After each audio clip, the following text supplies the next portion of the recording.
नमस्कार दोस्तों, आप सभी का स्वागत है हमारे YouTube चैनल ट्रेडिशनल एस्ट्रोलॉजर पर। हम काफ़ी समय से ये सोच रहे थे कि किसी ग्रंथ को पढ़ाया जाए, लेकिन समय ना मिल पाने की वजह से जो है कि देरी हो रही थी। अब हमने सोचा है कि बृहदावकड़ाह चक्र को जो है आद्योपांत पढ़ाया जाए, और अगर आप लोगों की प्रतिक्रिया अच्छी मिलती है तो हम आगे जो है ज्योतिष के अन्य ग्रंथ भी पढ़ाकर डालते रहेंगे। तो ज़्यादा बातचीत करने से कोई फ़ायदा नहीं है, आइए प्रारंभ करते हैं। सूर्य चंद्र मुखान नत्वा ग्रहान गणपतिम तथा ज्योतिष शास्त्र प्रवेशाय वकड़ा चक्र मुच्यते। पहले इसका अन्वय करते हैं। सूर्य चंद्र मुखान ग्रहान तथा गणपतिम नत्वा ज्योतिष शास्त्र प्रवेशाय अवकड़ा चक्रम उच्यते। सूर्य चंद्र ग्रहान, मुख मतलब होता है हमारा आदि। सूर्य चंद्र मुख यानी सूर्य चंद्रादि ग्रहान मतलब ग्रहों को, तथा उसी प्रकार से गणपतिम गणेश जी को नत्वा नमस्कार करके ज्योतिष शास्त्र प्रवेशाय, ज्योतिष शास्त्र में प्रवेश के लिए अवकड़ाह चक्र नामक ग्रंथ को उच्यते यानी कहते हैं, अथवा इस ग्रंथ की रचना करते हैं। और एक बार देख लेते हैं। सूर्य चंद्र मुखान, सूर्य चंद्रादि ग्रहान ग्रहों को, तथा उसी प्रकार से गणपतिम गणेश जी को नत्वा नमस्कार करके ज्योतिष शास्त्र प्रवेशाय, ज्योतिष शास्त्र में प्रवेश के लिए अवकड़ाह चक्र उच्यते प्रारंभ करते हैं अथवा इसकी रचना करते हैं। अब आगे चलते हैं। वार, आप सभी लोग जानते हैं 7 वार होते हैं, तो वही जो है 7 वारों के ये नाम दिए गए हैं। आदित्यश्चंद्रमा भौमो बुधश्चाथ बृहस्पतिः शुक्रः शनिश्चरश्चेते वासराः परिकृतिताः। आदित्य मतलब सूर्य, चंद्रमा, भौम मतलब मंगल, बुध मतलब बुध, अथ मतलब होता है अनंतर। उसी प्रकार से बृहस्पति मतलब गुरु, शुक्र मतलब शुक्र, और शनिश्चर मतलब शनि। एते मतलब जो पूर्व में हमने अभी जो कहे हैं वह वासराः परिकृतिताः मतलब वारों के रूप में उनको बताया गया है। वारों के रूप में ये 7 वारों को रखा गया है वारों की कोटि में। ठीक है, आगे चलते हैं। शुभ वार, अब जो है कि 7 वार तो बता दिए गए हैं। अब इन 7 वारों में कौन शुभ वार है, कौन अशुभ वार है। अगर कोई शुभ काम करना है कौन से वार में करे, अशुभ काम करना है कौन से वार में करे, तो इसी के लिए ये अगला श्लोक है। गुरुश्चंद्रो बुधः शुक्रः शुभावाराः शुभे स्मृताः क्रूरास्तु क्रूरकृत्येषु ग्राह्या भौमार्क सूर्यजाः। गुरुः चंद्रः बुधः शुक्रः शुभावाराः शुभे स्मृताः भौम अर्क सूर्यजाः क्रूराः क्रूरकृत्येषु ग्राह्या। ये हो गया इसका अन्वय। अब देखते हैं कि गुरु मतलब बृहस्पति, चंद्र मतलब चंद्र, बुध मतलब बुध, शुक्र मतलब शुक्र। ये शुभावाराः, ये क्या है, शुभावाराः, ये शुभ वार है, और इनको शुभे स्मृताः, शुभ कर्म इन वारों में किए जाने चाहिए, शुभ कर्म इन वारों में करने चाहिए। और भौम मतलब मंगल, अर्क मतलब सूर्य, और सूर्यज मतलब होता है शनि। जहाँ पे भी किसी ग्रह के पीछे ज लग जाता है तो वहाँ पे उसके पुत्र को लिया जाता है, उससे उत्पन्न अर्थ में प्रत्यय इत्यादि करके सूर्यज से हम क्या लेंगे, शनि लेंगे। तो भौम मतलब भौम, अर्क मतलब सूर्यज मतलब शनि। ये जो 3 वार है यह क्रूराः यानी क्रूर वार है, और इनको क्रूर कृत्येषु ग्राह्याः, क्रूर कृत्य मतलब क्रूर कर्मों में ही इनको ग्रहण करना चाहिए। मतलब ये बात हुई कि शुभ वारों में शुभ कर्म करने चाहिए और अशुभ वारों में अशुभ कर्म करने चाहिए। जो पाप कर्म होते हैं, जो दूसरों को हानि पहुंचाने वाले कर्म होते हैं, वह पाप वारों में करने चाहिए, और जो अच्छे कर्म होते हैं वह शुभ वारों में करना चाहिए। और एक बार देख लेते हैं। गुरु बृहस्पति, चंद्र सोम, बुध शुक्र, ये जो वार है वह शुभावाराः शुभ वार है, और इनको शुभे स्मृताः शुभ कर्मों में इनको ध्यान रखना चाहिए, शुभ कर्मों में इनको जानना चाहिए। और भौम मंगल, अर्क सूर्यज शनि, यह क्रूराः क्रूरवार है और क्रूर कृत्येषु ग्राह्या, इनको क्रूर कार्यों में जो है कि इनका ग्रहण किया जाता है। अब आगे चलते हैं। अब ये वार दोष का परिहार है। जैसे यहाँ पर जो दिया गया है वह ग्रहों की दिवाबली और रात्रि बलि के हिसाब से दिया गया है कि ग्रह आपको कोई आवश्यक कार्य है, उस कार्य को उस दिन मना किया गया है अथवा उस रात्रि में मना किया गया है। तो अगर वार में दिन में मना किया है तो रात्रि को कर सकते हैं और रात्रि को मना किया है तो दिन में कर सकते हैं। उसी बात को यहाँ पर स्पष्ट किया गया है। नवार दोषाः प्रभवन्ति रात्रौ देवेज्य दैतेज्य दिवाकराणां दिवाशशांकर कजभूसुतानं सर्वत्र निंद्यो बुधवार दोषः। अन्वय देखते हैं पहले। वार दोषाः रात्रौ न प्रभवन्ति देवेज्य दैतेज्य दिवाकराणां दिवा शशांक अर्कज भूसुतानं सर्वत्र बुधवार दोषः निंद्यः। देवेज्य मतलब बृहस्पति, देव मतलब देवता, उनके द्वारा इज्य मतलब पूज्य, तो देवेज्य हुए बृहस्पति, दैत्येज्य हुए शुक्र, और दिवाकर, दिन को करने वाले कौन होते हैं? सूर्य होते हैं। तो दिवाकर मतलब सूर्य। देवेज्य बृहस्पति, दैत्येज्य शुक्र, दिवाकर सूर्य।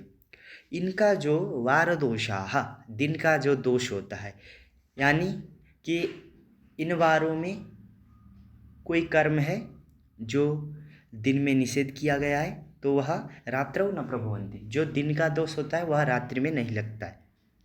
और शशांक मतलब चंद्रमा, अर्कज मतलब शनि, और भूसुत, भू मतलब पृथ्वी, सुत मतलब पुत्र, यानी पृथ्वी पुत्र, पृथ्वी पुत्र के रूप में हम मंगल को जानते हैं।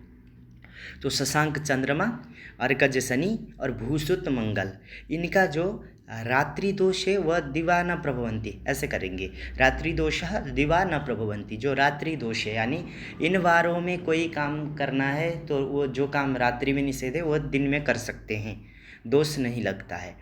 और सर्वत्र मतलब सर्वत्र से हम यहाँ पर लेंगे दिन को भी और रात्रि को भी, यानी दिन को भी और रात्रि को भी बुधवार दोषः निंद्यः। बुधवार का जो दोष है वह दिन में भी निंदित है और रात्रि में भी निंदित है, यानी बुधवार को कोई काम बताया गया है तो वह ना रात्रि में कर सकते हैं ना दिन में कर सकते हैं। और एक बार देख लेते हैं। देवेज्य बृहस्पति, दैत्येज्य शुक्र, दिवाकर सूर्य, इनका जो वार दोषः, दिन का जो दोष होता है वह रात्रौ न प्रभवन्ति, रात्रि में उसका दोष नहीं लगता है। और शशांक चंद्रमा, अर्कज शनि, भूसुत मंगल, इनका जो रात्रि दोष है वह दिवा न प्रभवन्ति, ऐसे कर देंगे, दिन में नहीं लगता है। और सर्वत्र बुधवार दोषः निंद्यः, संपूर्ण मतलब दिन में भी और रात्रि में भी बुधवार का दोष जो है कि निंदित होता है। अब ये बताने का कारण क्या है कि आप लोगों ने ध्यान दिया होगा कि दिवाबली रात्रि बलि ग्रह होते हैं। जैसे कहा गया है कि निशायाम बलिनश्चंद्रः भौम सौरा भवन्ति ही सर्वदा ज्ञो बलि ज्ञेयो दिने शेषा द्विजोत्तमः। तो देखिए, जो शुक्र, बृहस्पति और सूर्य होते हैं वह दिन में वह बलि होते हैं, इसलिए जो है कि अगर कोई चीज़ उसमें निंदित किया गया है तो वह रात्रि में करेंगे तो दोष नहीं लगता है। और जो चंद्रमा है, शनि है और मंगल है, ये जो है कि रात्रि में बलि होते हैं, तो इनको अगर कोई कार्य रात्रि में निंदित किया गया है तो वह दिन में करेंगे तो उसका दोष नहीं लगेगा। और बुधवार को जो है दिन में भी और रात्रि में भी दोनों समय बलवान कहा गया है, तो इसलिए इसका दोष जो है कि दोनों समय में लगता है। आगे बढ़ते हैं। अब ये जो है कि जो तेल होता है वह किस प्रकार से लगाना चाहिए, किस किस वारों में लगाने से कैसा कैसा फल मिलता है, इसके बारे में बताया गया है। वैसे तो अभी जो है इसका दोष प्राय कट जाता है, क्योंकि अभी नीचे आप परिहार देखेंगे, ये पुराने ज़माने के लिए था, लेकिन तभी भी शास्त्र है, देखना चाहिए। रविस्तापं कांतिं वितरति शशि भूमि तनयो मृतिं लक्ष्मीं चांद्रिः सुरपति गुरुर्वित्तहरणं विपत्तिं दैत्यानां गुरुरखिल भोगानुगमनं नृणां तैलाभ्यंगात् सपदि कुरुते सूर्यतनयः। रविस्तापं शशि कांतिं वितरति भूमितनयो मृतिं चांद्रिः लक्ष्मीं सुरपति गुरुः वित्तहरणं दैत्यानां गुरुः विपत्तिम् अखिलभोगानुगमनं सूर्यतनयः नृणां तैलाभ्यंगात् सपदि कुरुते। रवि ही मतलब सूर्य, अगर रविवार को तेल लगाएंगे तो ताप को प्रदान करने वाला होगा। शशि चंद्रमा कांतिम वितरति, कांति को प्रदान करने वाला होता है। अगर सोमवार को तेल लगाएंगे तो यश कांति को, आपके जो चेहरे की कांति है, रौनकता है, उसको प्रदान करने वाला होता है। भूमि तनय मतलब मंगल, भूमिपुत्र, भूमि तनय यदि मंगलवार को तेल लगाएंगे तो मृत्यु को प्रदान करने वाला होता है। यहाँ मृत्यु से मृत्यु नहीं लेना चाहिए, मृत्यु तुल्य कष्ट हो सकता है। और चांद्री मतलब बुधवार को अगर तेल लगाएंगे तो लक्ष्मी यानी धन की प्राप्ति कराने वाला होगा। सुरपति गुरुः, सुर मतलब देवता, पति उनके स्वामी, देवताओं के स्वामी इंद्र देवराज, और उनके गुरु यानी बृहस्पति। तो सुरपति गुरु से हम ऐसे बृहस्पति लेंगे। सुरपति गुरु यदि बृहस्पतिवार को जो है कि तेल लगाएंगे तो वित्तहरणम यानी धन की हानि कराएगा या चोरी कराएगा। और दैत्यानाम गुरुः, दैत्य मतलब होते हैं असुर, असुरों के गुरु कौन है? शुक्राचार्य। तो दैत्यानाम गुरु हुए शुक्राचार्य। अगर शुक्रवार को हम तेल लगाते हैं तो विपत्ति को प्रदान करने वाला होता है, विपत्ति कष्ट इत्यादि आते हैं। और सूर्यतनय सूर्यपुत्र शनिवार को अगर तेल लगाते हैं तो अखिल भोगानुगमनम, अखिल मतलब संपूर्ण, भोगों का अनुगमन कराने वाला होता है, संपूर्ण भोगों को प्राप्त करवाने वाला होता है। नृणाम मनुष्यों को, तैलाभ्यंगात अंगों में तेल लगाने से, सपदी मतलब शीघ्र, जो ऊपर जिस ग्रह का जो फल बताया गया है वही गुरुते मतलब वही प्रदान करने वाला होता है, वही कराने वाले होते हैं।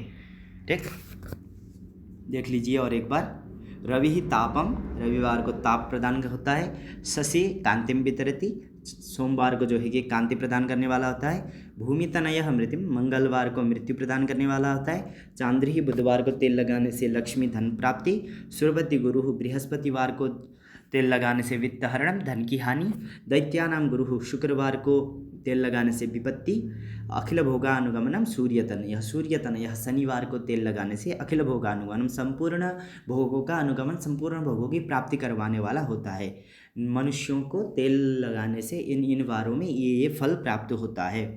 अब इसका आगे दोष देखते हैं। तो रवौ पुष्पम गुरौ ध्रुवा मृत्तिका कुजवासरे भार्गवे गोमयम दद्यात् तैलदोषस्य शान्तये। रवौ पुष्पम, रवौ यदि रविवार को ताप बताया गया था तेल लगाने से, तो अगर रविवार को लगाना है तो उसका ये परिहार है कि रवौ पुष्पम, रविवार को अगर तेल लगाना है तो पुष्प का स्पर्श करवा कर अथवा पुष्प को मिलाकर तेल लगाने से उसका परिहार हो जाता है। फिर वित्तहरणम, बृहस्पतिवार को धन का हरण कहा गया था, इसलिए गुरव, बृहस्पतिवार को दुर्वा लगाने से, दुर्वा का स्पर्श करवा कर तेल लगाने से उसका दोष हट जाता है। और कुजवासरे मृत्तिका, मंगलवार को मृत्यु कहा गया था, इसलिए कुज मतलब मंगल, कुपृथ्वी, पृथ्वी से उत्पन्न अर्थ में कुज यानी मंगलवार को अगर तेल लगाते हैं तो मृत्तिका यानी मिट्टी का स्पर्श करवा कर जो है कि तेल लगाना चाहिए। भार्गवे गोमयम दद्यात्, दैत्यानाम गुरु विपत्तिम कहा गया था ऊपर, तो भार्गव मतलब शुक्रवार को अगर तेल लगाना है तो गोमय मतलब गोबर का स्पर्श करवा कर, थोड़ा सा स्पर्श से हो जाता है, गोबर का स्पर्श करवा कर जो है कि तेल लगाने से उसका दोष शांत हो जाता है। तैल दोष से शांत है, ठीक, तेल दोष की शांति के लिए ये चीज़ें करनी चाहिए। ठीक, आगे चलते हैं।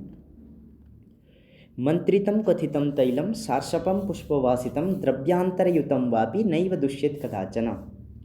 मंत्रितम क्वथितम तैलम सार्षपम पुष्पवासितम द्रव्यांतरयुतम वापि कदाचन नैव दुष्येत। ठीक, मंत्रित मतलब होता है मंत्रणा किया हुआ तेल, ठीक, अथवा क्वथित मतलब पकाया हुआ। और सार्षप मतलब होता है सरसों का तेल। पुष्पवासितम, पुष्प के वासना से युक्त, जैसे आजकल जैस्मिन वगैरह फूलों के जो तेल मिलते हैं उन तरीके के तेल।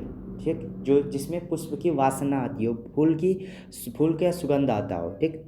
और द्रव्यांतरयुतम अन्य किसी द्रव्य से युक्त, जैसे आजकल आंवले का तेल आता है, उसके बाद जो है कि बादाम का तेल आता है। इस प्रकार के जो तेल होते हैं, इन तेलों को लगाने से जो है कि उसका परिहार हो जाता है। यह जो तेल होते हैं वह कभी भी दूषित नहीं होते, उनको कभी भी लगाया जा सकता है। इसका यही अर्थ, कदाचन कभी भी नहीं दूषित, कभी भी दूषित नहीं होता है, वह निषेधित नहीं है। इस प्रकार के तेल लगा सकते हैं। अब जो है कि मास ज्ञान, ठीक, मासों का नाम। मधुस्तथा माधव संज्ञकश्च शुक्रः शुचिश्चाथ नभो नवस्यौ तथेश ऊर्जश्च सह सहस्यौ तपस्तपस्या विदिते क्रमेण मधु तथा माधव संज्ञकः शुक्रः शुचिः अथ नभ नभस्य, अथ मतलब अनंतर, नभ नभस्य, तथा ईश ऊर्ज सह सहस्य तप तपस्य इति ते क्रमेण, ठीक। मधु क्रमेण, सबसे पहले क्रमेण लाएंगे, क्रमशः, ठीक। जो ते क्रमेण, ते मतलब जो ये जो मास आदि है जो आगे कहे गए हैं वह क्रमेण क्रमशः ही चलते हैं। जिस प्रकार से हमारे मास चलते हैं चैत्र शुक्ल प्रतिपदा से, वैसे ही हम इसको ले जाएंगे। तो क्रमशः देखिए, मधु मधु मधु मतलब होता है चैत्र मास, तथा उसी प्रकार से माधव, माधव मतलब होता है वैशाख, संज्ञा का मतलब संज्ञा, शुक्र मतलब होता है ज्येष्ठ मास, शुचि मतलब आषाढ़ मास होता है, अथ मतलब अनंतर, तो उसके पश्चात, नभ मतलब श्रावण, नभस्य मतलब भाद्रपद, तथा उसी प्रकार से ईश मतलब आश्विन, ऊर्ज मतलब कार्तिक, सह मतलब मार्गशीर्ष, सहस्य मतलब सहस्य मार्गशीर्ष हुआ, फिर सहस्य मतलब होता है पौष, तप मतलब माघ, और तपस्य मतलब फाल्गुन। यह जो है क्रम से मासों के नाम है। एक और बार देख लीजिए, मधु मतलब चैत्र, माधव वैशाख, शुक्र ज्येष्ठ, शुचि आषाढ़, नभ श्रावण, नभस्य भाद्रपद, ईश आश्विन, ऊर्ज कार्तिक, सह मार्गशीर्ष, सहस्य पौष, तप माघ, तपस्य फाल्गुन। ठीक है, आगे चलते हैं। अब जो है कि मासों के नाम के पश्चात अब जो है कि ऋतु के बारे में। ऋतु आप सब लोग जानते हैं कि ऋतु 6 होती है। मृगादिराशि द्वयभानुयोगात् षडर्तवः स्युः शिशिरो वसन्तः ग्रीष्मश्च वर्षाश्च शरश्च तद्वत् हेमन्त नाम कथितश्च षष्ठः। मृगादिराशि द्वयभानुयोगात् षड् ऋतवः स्युः शिशिरः वसन्तः ग्रीष्मः वर्षा शरत् तद्वत् हेमन्त नाम षष्ठः कथितः, षष्ठ ऋतवः कथितः। मृग मतलब होता है मकर, मृगादि मतलब मकर आदि, राशि द्वय दो राशि के क्रम से, मकरादि दो राशि के क्रम से, भानु योगात मतलब भानु होता है सूर्य के योग से, यानी जब मकर आदि मकर कुंभ इत्यादि राशियों के क्रम से जब सूर्य का उनसे राशियों से योग होगा तो 6 ऋतुएं होती है। उन 6 ऋतुओं का नाम क्रमशः है शिशिर है, वसंत है, ग्रीष्म है, वर्षा है, शरद है और हेमंत है। देखिए किस प्रकार से होता है कि जैसे मकर और कुंभ होता है शिशिर, उसके बाद जो है कि मीन और मेष होता है वसंत, वृष और मिथुन होता है ग्रीष्म, कर्क और सिंह होता है वर्षा, कन्या और तुला होता है शरद, वृश्चिक और धनु होता है हेमंत। और फिर जब हम वापस पहुँचेंगे तो मकर में ही पहुँचेंगे, मकर और कुंभ, फिर शिशिर हो गया। तो इस प्रकार से जो हमारी 12 राशियाँ हैं उनको हम 6 ऋतुओं में बांट देते हैं, यानी एक ऋतु 2 राशियों के क्रम से होती है। ये षष्ठः कथितः, ऋतुएं कितनी कही गई है तो 6 कही गई है ऋतुएं। और एक बार देख लीजिए, मृगादि राशि द्वय भानु योगात, मृगादि मतलब मकर आदि, राशि द्वय दो राशि के क्रम से, भानु योगात सूर्य का योग होने से, षड ऋतवः स्युः 6 प्रकार की ऋतुएं होती है और वह शिशिर, वसंत, ग्रीष्म, वर्षा, शरद और हेमंत के नाम से कही गई है। तद्वत् मतलब उसी प्रकार से। ठीक। उसी प्रकार से हेमंत नामा मतलब नाम किया हुआ षष्ठ ऋतवः कथितः, 6 ऋतुएं कही गई है। ठीक, आगे चलते हैं। अब अयन ज्ञान, ऋतु के बाद अयन। अब अयन किस प्रकार से होता है? अयन हमारे पास जो होते हैं 2 अयन होते हैं, एक उत्तरायण होता है, एक दक्षिणायन होता है। उत्तरायण को जो है वो देवताओं का दिन कहा गया है और दक्षिणायन को देवताओं की रात्रि कही गई, उसी के बारे में वर्णन कर रहे। शिशिर पूर्वम ऋतुत्रयमुत्तरम ह्यनमाहुरहश्च तदात्परम भवति दक्षिणमन्य ऋतुत्रये निगदिता रजनी मरुतांच सा। शिशिर पूर्वम ऋतुत्रयम उत्तरम ही अयनम आहुः तद अपरम दक्षिणम ऋतु तद अपरम ऋतुत्रय दक्षिणम भवति, दक्षिणम अयनम भवति। ठीक। सा मरुताम रजनी निगदिता। ठीक। तो शिशिर पूर्वम, शिशिर पूर्व मतलब होता है शिशिर जिसके आदि में है, ऐसी ऋतुत्रय यानी 3 ऋतुएं। शिशिर पूर्वम, शिशिर ऋतु जिसके पूर्व में है, आदि में है, ऐसी 3 ऋतुएं मतलब शिशिर, वसंत और ग्रीष्म। ये जो 3 ऋतुएं होती है वह उत्तरम ही अयनम आहुः, उत्तरम अयनम आहुः ही मतलब निश्चय ही उत्तर अयन कहा गया है। ठीक। और यह जो उत्तरायण है वह क्या है? तो नीचे की लाइन से मरुताम ऊपर अन्वय कर लेंगे। मरुताम मतलब देवानाम, देवानाम अहह, आहु के बाद देखेंगे तो अह है, अह मतलब होता है दिन, मरुताम मतलब देवानाम, देवानाम अहह मतलब यह जो उत्तरायण होता है वह देवताओं का जो है कि दिन होता है। ठीक। और तद अपरम, उससे जो शेष ऋतुत्रय, उससे जो शेष जो बची हुई ऋतुत्रय है, 3 ऋतुएं हैं, वह दक्षिणायनम भवति, दक्षिणायन होती है। यानी हम लोगों ने जो है कि ऊपर शिशिर, वसंत और ग्रीष्म को हमने उत्तरायण में ले लिया, तो वर्षा, शरद और हेमंत ये जो 3 ऋतुएं हैं उनको हम दक्षिणायन में ले लेंगे। ठीक। और वह जो दक्षिणायन है वह मरुताम मतलब देवानाम रजनी निगदिता, रजनी मतलब रात्रि कथिता। ठीक, रात्रि कथिता, रात्रि कही गई है। इसलिए आप लोग सुनते होंगे कि उत्तरायण को देवताओं का दिन कहा जाता है और दक्षिणायन को देवताओं की रात्रि कही जाती है। अब जो है कि इसके बाद आगे चलते हैं। अब जो है कि उत्तरायण और दक्षिणायन बताने के बाद उन उत्तरायण और दक्षिणायन में कौन कौन से कर्म किए जा रहे हैं, किए जाने चाहिए। ठीक। गृह प्रवेश, त्रिदश प्रतिष्ठा, विवाह चौल, व्रतबंध पूर्वम, सौम्यायने कर्म शुभम विधेयम यद्गर्हितं तत् खलु दक्षिणे च। गृह प्रवेश, त्रिदश प्रतिष्ठा, विवाह चौल, व्रतबंध पूर्वम, सौम्यायने शुभम कर्म विधेयम यद्गर्हितं तत् खलु दक्षिणे। गृह प्रवेश, गृहारंभ, गृह प्रवेश और त्रिदश प्रतिष्ठा। त्रिदश, त्रिदश होता है, यह देव शब्द का पर्यायवाची शब्द है। त्रिदश यानी देव प्रतिष्ठा। ठीक, देव प्रतिष्ठा, गृह प्रवेश, त्रिदश प्रतिष्ठा मतलब देव प्रतिष्ठा, देवता की प्रतिष्ठा। विवाह, विवाह हो गया। चौल मतलब मुंडन संस्कार। व्रतबंध मतलब यज्ञोपवीत संस्कार।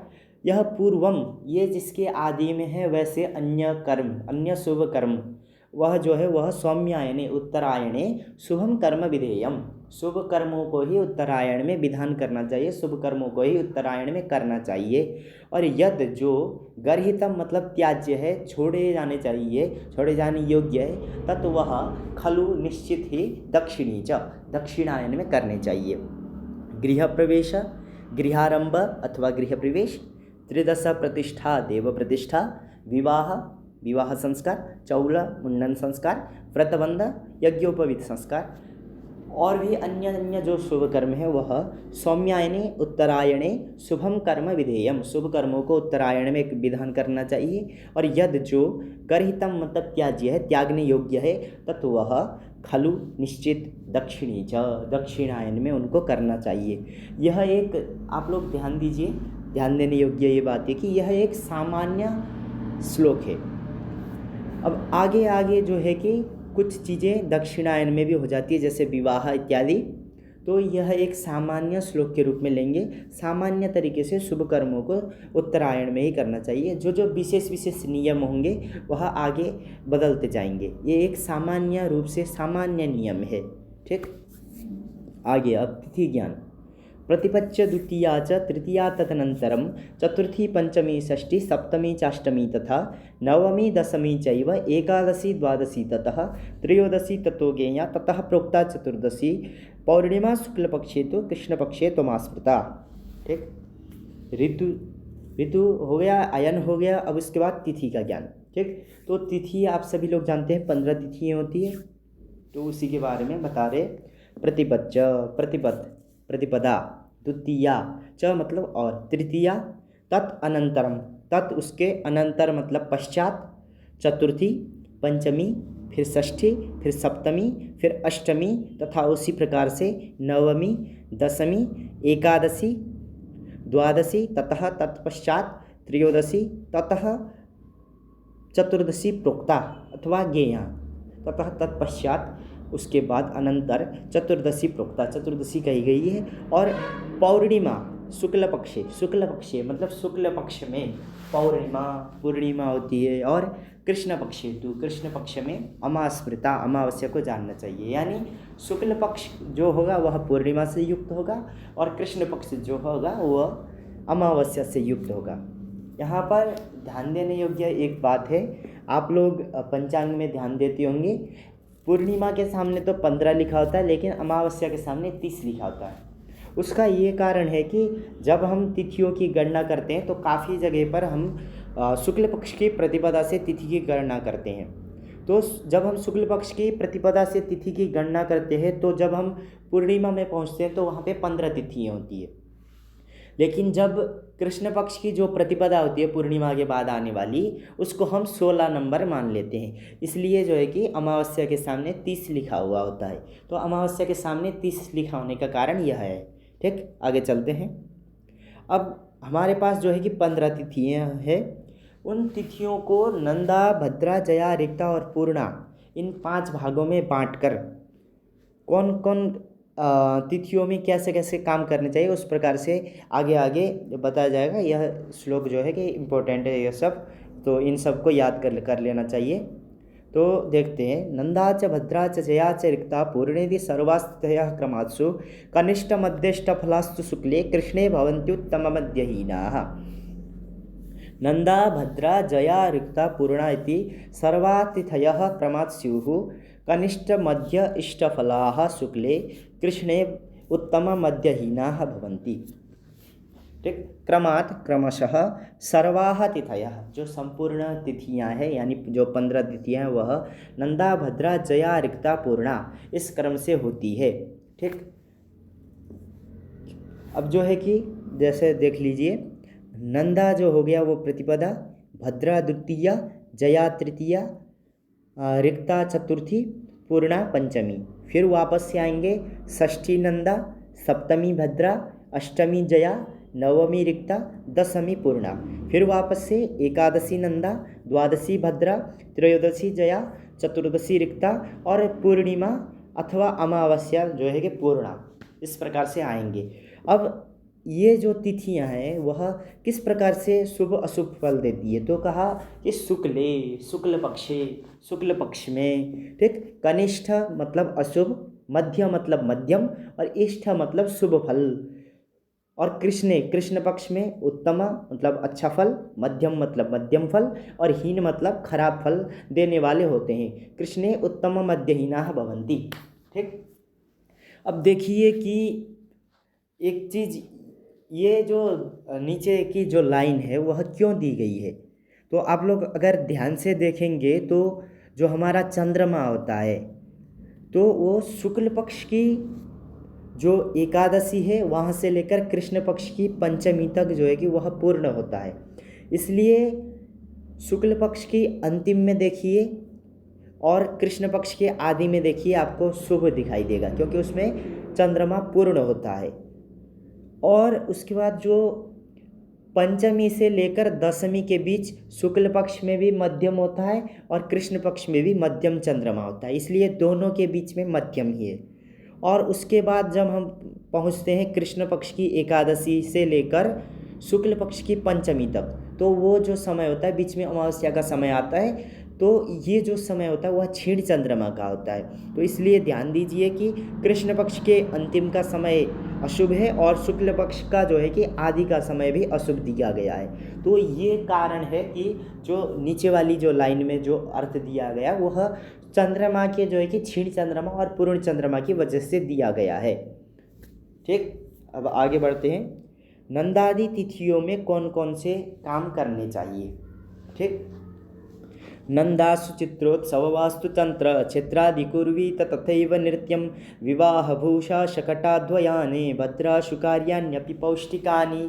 नंदासु मतलब नंदा तिथिषु, नंदा तिथियाँ कौन सी है, तो नंदा तिथियाँ जो है वह प्रतिपदा है, षष्ठी है और एकादशी है। ठीक, तो नंदादि तिथियों में चित्र मतलब चित्रकारी जो पेंटिंग इत्यादि होती है वह, उत्सव वगैरह मनाना हो, वास्तु संबंधी कार्य, तंत्र जो तंत्र वाला कार्य होता है, और क्षेत्र मतलब जो होता है वो खेत खलियान इत्यादि का जो घर गडेरी जमीन इत्यादि का जो काम होता है वह, और तथैव उसी प्रकार से नृत्यम कुर्वीत, नृत्य जो डांस होता है, ठीक, उस संबंधी जो है कि कार्य को करना चाहिए। नंदासु नंदा तिथियों में चित्रकारी, उत्सव मनाना हो, वास्तु संबंधी कार्य, तंत्रादि कार्य, और खेत खलियान जमीन घर बनाना हो इत्यादि जो कार्य है, और तथैव उसी प्रकार से नृत्यम कुर्वीत, नृत्य संबंधी कार्य मतलब डांस सीखना हो, उसकी शुरुआत करना हो तो नंदा तिथियों में कर सकते हैं। ठीक, अब आगे भद्रासु मतलब भद्रा तिथिषु, भद्रा तिथियाँ कौन सी है, तो द्वितीया है, सप्तमी है और द्वादशी है। हमेशा जब तिथियों को याद करते हैं तो नंबर के हिसाब से करेंगे तो उसमें कन्फ्यूजन नहीं रहेगा। जैसे नंदा हो गया 1 6 11, भद्रा हो गया 2 7 12, इस प्रकार से करेंगे तो कन्फ्यूजन नहीं होगा और जल्दी याद भी हो जाएगा। भद्रासु मतलब भद्रा तिथिषु यानी द्वितीया, सप्तमी और द्वादशी तिथियों में विवाह हो गया, भूषा मतलब भूषा मतलब आभूषण संबंधी कार्य, आभूषण बनाना हो, ठीक, या खरीदना हो, अथवा शकट मतलब होता है बैलगाड़ी, ठीक, और अध्वयान मतलब मार्गीय यान जैसे गाड़ी वगैरह हो गया, ट्रेन इत्यादि, ठीक, और उसी प्रकार से ठीक, पौष्टिकानि कार्याणि अपि, पौष्टिक यानी व्यायाम करना हो, योग क्लास ज्वाइन करना हो या जिम ज्वाइन करना हो इत्यादि जो पौष्टिक कार्य होते हैं वह भी, पौष्टिकानि कार्याणि अपि, पौष्टिक कार्य भी किसमें, भद्रा में करने चाहिए। ठीक, आगे जयासु संग्राम बलोपयोगी कार्याणि सिद्ध्यन्ति हि निर्मितानि रिक्तासु विद्विड बदबंधघात पिशाग्नि शस्त्रादि च यान्ति सिद्धम। जयासु मतलब जया संज्ञक तिथिषु, जया संज्ञक तिथियाँ कौन सी है, तो 3 8 13 मतलब तृतीया, अष्टमी और त्रयोदशी, इन तिथियों में संग्राम मतलब होता है युद्ध, ठीक, संग्राम मतलब हो गया युद्ध, और बल उपयोगी कार्याणि, बल उपयोगी जिस कार्यों में बल लगता है यानी बल का उपयोग होने वाले कार्य, ठीक, निर्मितानि ही सिद्ध्यन्ति, अगर उन कार्यों का हम निर्माण करते हैं तो वह कार्य सिद्ध हो जाते हैं, सिद्धिता को प्राप्त कर जाते हैं। ठीक, जयासु मतलब जया संज्ञक तिथिषु संग्राम युद्ध, बल उपयोगी कार्याणि बल का उपयोग होने वाले कार्य, निर्मितानि ही सिद्ध्यन्ति, अगर उन कार्यों का जो है कि निर्माण करते हैं अथवा उन कार्यों को प्रारंभ करते हैं तो वह सिद्धि को प्राप्त होते हैं यानी वह सफल हो जाते हैं। और रिक्ता संज्ञक तिथिषु, रिक्ता संज्ञक तिथि कौन है, तो 4 9 14 यानी चतुर्थी, नवमी और चतुर्दशी, इन तिथियों में अगर हम ये कार्य करें क्या, तो विद्विट यानी विद्वेष, किसी से द्वेष वैरिता शत्रुता करनी हो, बद किसी का बद करना हो, बंध किसी को बंधन में बांधना हो, घात करना हो, विष संबंधी कार्य, अग्नि संबंधी कार्य और शस्त्र इत्यादि के निर्माण इत्यादि कार्य सिद्धि में आती, सिद्धिम प्राप्नुवन्ति, ठीक, सिद्धिता को जो है प्राप्त करवाते हैं, सिद्धि को प्राप्त होते हैं ये कार्य। रिक्ता संज्ञक तिथिषु, रिक्ता संज्ञक तिथियों में विद्विट मतलब विद्वेष, बध मतलब बध, बंध मतलब बंध, घात मतलब घात करना हो, विष संबंधित कार्य, अग्नि संबंध, अग्नि यहाँ पर जो है वह मूर्खताई करने वाला अग्नि है, अच्छे कार्यों वाला अग्नि नहीं है, खराब कार्यों वाला अग्नि है, ठीक। और शस्त्र, शस्त्र बनाना हो तो वह जो है कि सिद्धि को प्राप्त करते हैं, ठीक। आगे, पूर्णासु मांगल्य विवाह यात्रा सशांतिकम पौष्टिककर्म कार्यम सदैव दर्शे पितृकर्म युक्तम नान्यत विदद्यात् शुभमंगलानि। पूर्णासु मतलब पूर्णा संज्ञक तिथिषु, पूर्णा क्या है तो 5, 10, 15, ठीक। यहाँ पर अमावस्या को नहीं लेंगे क्योंकि अमावस्या के लिए नीचे दिया गया है, यहाँ पर 5, 10, 15 को ही लेंगे, यानी पंचमी, दशमी और पूर्णिमा, ठीक। तो इन तिथियों में मांगल्य मतलब मांगलिक कार्य, विवाह विवाह, यात्रा यात्रा हो गया, और उसी के साथ सशांतिकम पौष्टिक कर्म कार्यम, सशांतिकम मतलब शांति कर्म के साथ पौष्टिक कर्म कार्यम, पौष्टिक कर्म को करना चाहिए, ठीक। पूर्णासु पूर्णा संज्ञक तिथिषु, पूर्णा संज्ञक तिथियों में मांगल्य मतलब मांगलिक, विवाह, यात्रा और सशांतिकम मतलब शांति कर्मों के साथ पौष्टिक कर्म कार्यम, पौष्टिक कर्मों को करना चाहिए। और सदैव मतलब हमेशा, ठीक। दर्श, दर्श मतलब होता है अमावस्या, सदैव दर्शे मतलब सदैव हमेशा, दर्श मतलब अमावस्या में पितृकर्म युक्तम, पितृकर्म से युक्त होना चाहिए, यानी पितृकर्म से यहाँ जो है कि सिर्फ पितृकर्म नहीं लेंगे, मतलब श्राद्ध इत्यादि, ठीक। श्राद्ध जो होता है वह माता का भी होता है, पिता का भी होता है, तो जो है कि सदैव दर्शे पितृकर्म युक्तम, पितृकर्म से जो है कि युक्त होना चाहिए। और न अन्यद विदद्यात् शुभ मंगलादि, अन्यद शुभ मंगल आदि न विदद्यात्, अन्यद जो अन्य शुभ मंगल आदि जो कार्य है उनको अमावस्या में नहीं करना चाहिए, उनका विधान नहीं करना चाहिए, केवल जो है कि पितृकर्मों को ही अमावस्या में करना चाहिए। तो जो है कि आज का जो है कि पाठ इतने में ही हम विराम करते हैं। आप लोगों को क्लास कैसी लगी उसके बारे में हमें प्रतिक्रिया ज़रूर दें, और अगर पसंद आया हो तो चैनल को अवश्य ही सब्सक्राइब करें, और अन्य जो है कि अन्य लोगों को भी शेयर करें ताकि वह भी पढ़ने का मौका पाए। धन्यवाद।